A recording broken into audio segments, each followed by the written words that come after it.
छाती में धर के जो बनवा रगड़ के कह देले बड़ा लाल लाल हो। माई रे माई होइसे होला।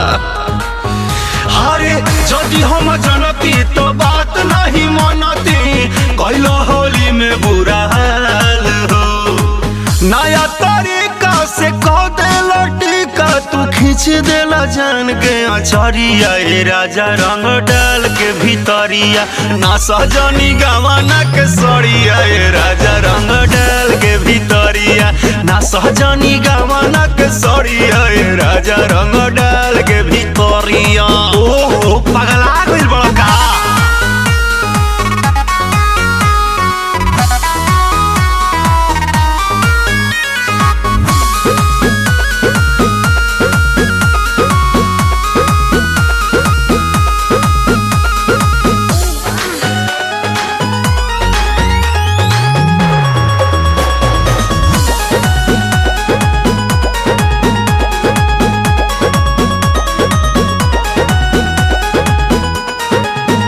कबो ऊपर कबो नीचे डाली देला बीचे बीचे बड़ी बढ़े परेशानी डोरी चोलिया के खींचे।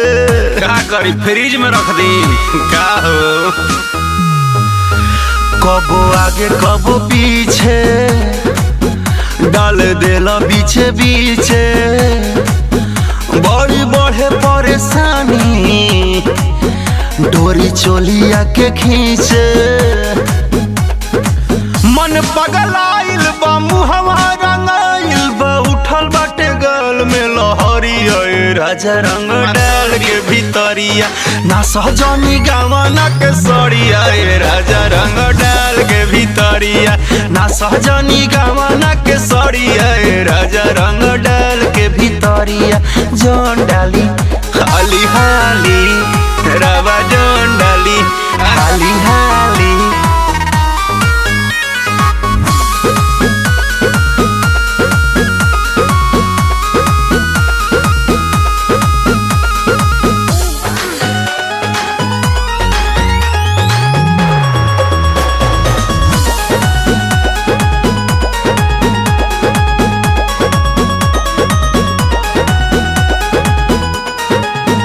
कबो एने कबो ने रंग देला कोने कोने बंद करिए डरामा जाइए दुआरा पे सोने।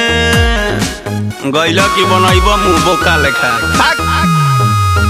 कबो एने कबो ने रंग देला कोने कोने बंद करिए डरामा जाइए दुआरा पे सोने।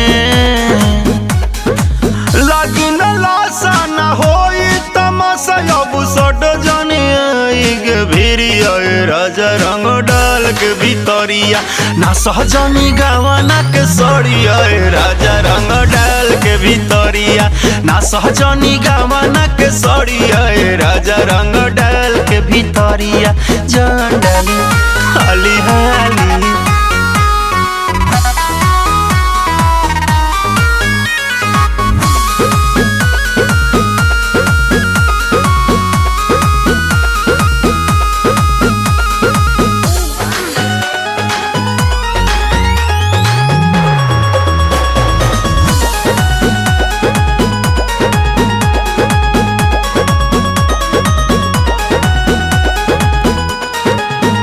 दीपक मदन से बताई चार बत्तियों सुनाई मंगल मन के मनावा नीरज दिल न लगाई।